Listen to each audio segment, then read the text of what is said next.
Olá, vamos para uma sequência de duas aulas, gente, onde essas aulas eu vou falar um pouquinho para vocês sobre o subsistema de aterramento na visão da NBR 5419, é a aula 1, e a aula 2 eu vou apresentar para vocês como que a gente calcula a quantidade de hastes para um subsistema de aterramento.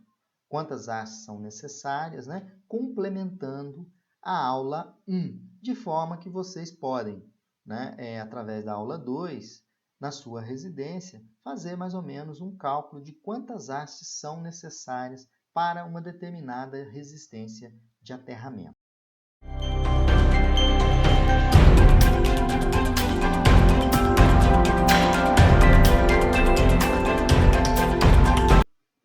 Olá, pessoal.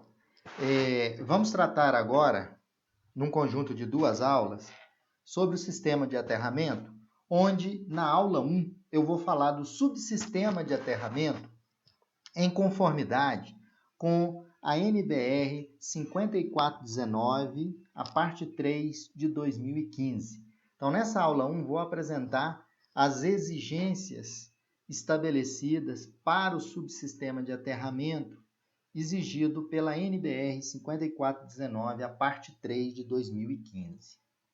O subsistema de aterramento, conforme a NBR 5419, parte 3. O subsistema de aterramento, ele faz parte do sistema de proteção contra descargas atmosféricas. Quando se tratar da dispersão da corrente de descarga atmosférica para a Terra, o método mais importante de minimizar qualquer sobretensão potencialmente perigosa provocada pela descarga é estudar e aprimorar a geometria e as dimensões do subsistema de aterramento. Ele é muito importante porque ele vai dissipar toda a descarga atmosférica, ou seja, toda a corrente proveniente da descarga atmosférica. Então, é muito importante minimizar qualquer sobretensão potencialmente perigosa. Para isso, é importante estudar e aprimorar a dimensão e a geometria do subsistema de aterramento, conforme estabelecido pela 5419 de 2015. Deve-se obter a menor resistência de aterramento possível. Então, a NBR 5419, ela não coloca o valor da resistência, mas ela estabelece que deve-se obter a menor resistência de aterramento possível, compatível com o arranjo do eletrodo, a topologia e a resistividade do solo no local. Então, é importante obter a menor resistência possível de aterramento, compatível com o arranjo do eletrodo, compatível com a topologia e a resistividade do solo no local. Na impossibilidade de aproveitamento das armaduras das fundações, o arranjo a ser utilizado no sistema de aterramento consiste em condutor em anel externo à estrutura ser protegida. Esse anel está em contato com o solo por meio de pelo menos 80% do seu comprimento total, ou elemento condutor interligando as armaduras descontínuas da fundação ou das sapatas. Ou seja, quando você está na impossibilidade de aproveitar as armaduras das fundações, o arranjo que você deve utilizar consiste em um condutor em anel, externo à estrutura a ser protegida, em contato com o solo por pelo menos 80% de seu comprimento total, ou elemento condutor interligando as armaduras descontínuas da fundação. Eu apresentei uma aula que tinha um exemplo de um projeto de SPDA. Lá tinha um sistema de aterramento. Vão lá naquela aula, aula 3 de SPDA, ela tem o desenho em detalhe do anel condutor interligando as armaduras descontínuas da fundação. Então, é importante utilizar esse arranjo, uma obrigatoriedade da NBR 5419 de 2015. Para o eletrodo de aterramento em anel ou interligando a fundação descontínua, o raio RE da área abrangida pelos eletrodos não pode ser inferior ao comprimento do anel I1. Então, veja bem, você tem todo o anel, o raio da área de abrangência não pode ser menor do que o valor I1. Isso estabelecido pela NBR 5419, a parte 3. O RE, né, que esse RE é o raio da área abrangida pelos eletrodos, ele não pode ser inferior ao comprimento do eletrodo. Então, RE tem que ser maior ou igual a I1. O valor de I1 vai depender da classe do SPDA. A classe do SPDA varia de 1 até 4, conforme o gráfico que eu vou apresentar da NBR 5419 no próximo slide.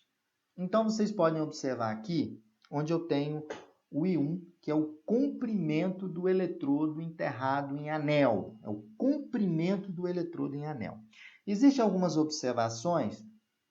É o seguinte, as classes 3, na nota 1 aqui, as classes 3 e 4, elas são independentes da resistividade do solo. Olha aqui, ó, vocês podem observar, independente de qualquer resistividade do solo. Esse gráfico, ele me dá a classe 1, classe 2, 3 e 4, a resistividade do solo e o comprimento do meu eletrodo enterrado. Então, eu tenho um solo, por exemplo, que eu quero classe 1, ele tem uma resistividade de 1.500 ohms por metro. Eu venho aqui, ó, onde eu estou passando o mouse, 1.500, eu vou extrair aqui o comprimento desse eletrodo, 30 metros, né? É o comprimento do eletrodo. Para solos com resistividades maiores do que 3.000 ohms por metro, prolongar as curvas, né? Então, você vai prolongar essas curvas aqui conforme essas equações apresentadas abaixo. Então, esse subsistema de aterramento, o comprimento do eletrodo, ele pode ser obtido, né, pela classe do SPDA. Então, eu vou pegar aqui 500, eu vou ter 600 aqui, eu vou ter um determinado comprimento e assim sucessivamente. Então, I1 é o comprimento. Só que o raio, como eu mostrei aqui anteriormente, o meu RE, o meu raio da área protegida, ele não pode ser inferior a I1. Ele tem que ser maior do que I1. Então, através dessa curva, eu consigo descobrir e identificar o comprimento do meu eletrodo enterrado. Bom, quando o valor de 1 for maior do que o valor conveniente de RE, você, segundo a norma, você tem que adicionar eletrodos adicionais horizontais ou verticais ou inclinados. Eles devem ser adicionados com comprimentos individuais, né? Está aqui, ó, IR horizontal e IV vertical. Dados por isso aqui, ó, IR igual a I1 menos RE, você obtém o valor, e IV, que é vertical, é I1 menos, você obtém o valor de I1 lá, diminui de RE e divide por 2, ok? Bom, subsistema de aterramento, falando um pouquinho, a NBR 5419 estabelece que o eletrodo de aterramento em anel, ele deve ser enterrado na profundidade de 0,5 metros do solo e ficar posicionado a uma distância de 1 metro ao redor das paredes externas. Aqui no desenho vocês podem ver, tem um anel aqui, o eletrodo enterrado em anel, aqui eu tenho o eletrodo aqui enterrado e aqui eu tenho as hastes de aterramento. No caso de impossibilidade técnica no seu projeto de aterramento, né? No caso de impossibilidade técnica da construção do anel externo, né? Olha, ele deve ser posicionado a 1 metro ao redor das paredes externas. No caso de impossibilidade da construção desse anel externo, a edificação, esse pode ser instalado internamente. Aí eu coloquei uma nota para vocês que, nesse caso, vocês devem, né, tomar medidas visando a minimizar os riscos causados por tensões superficiais. Eu não vou entrar nesse detalhe, mas isso está descrito na seção 8 da parte 3 da NBR 5419 de 2015. Então, o anel externo deve estar a 0,5 de profundidade e a 1 metro ao redor das paredes externas. Ainda do subsistema de aterramento, materiais utilizados, né? Os materiais utilizados, né, para o sistema, a gente tem aqui eletrodo não cravado, né, de cobre, por exemplo. O eletrodo cravado, aqui tem um diâmetro, e aqui eu tenho o eletrodo não cravado, que é o eletrodo que vai ser enterrado no solo. Por exemplo, o eletrodo de cobre enterrado, 50 milímetros quadrados, né? O diâmetro de cada cordoalha, aqui no exemplo, ele deve ser 3 milímetros. Então, essa tabela fornece os materiais. Aço galvanizado a quente, né? Diâmetro de 10 milímetros, né? Esse aqui é não cravado, então ele tem que estar enterrado. O aço cobreado e assim sucessivamente. Então, essa tabela nos dá a visão das dimensões do sistema, dos materiais utilizados no sistema de aterramento. Aqui está escrito matérias, materiais, tá, pessoal? Não vou corrigir porque eu passei desapercebido. E a bibliografia utilizada para essa aula é a Associação Brasileira de Norma Técnica, a NBR 5410, né, que é proteção contra descargas atmosféricas, a parte 3. Agora nós vamos para a aula 2, ainda falando do sistema de aterramento. Na aula 2 vou apresentar para vocês como se calcula a quantidade de hastes e como se calcula a resistência de aterramento em função da área e em função da quantidade de hastes. E também como se determina a resistividade do solo. Um abraço a todos.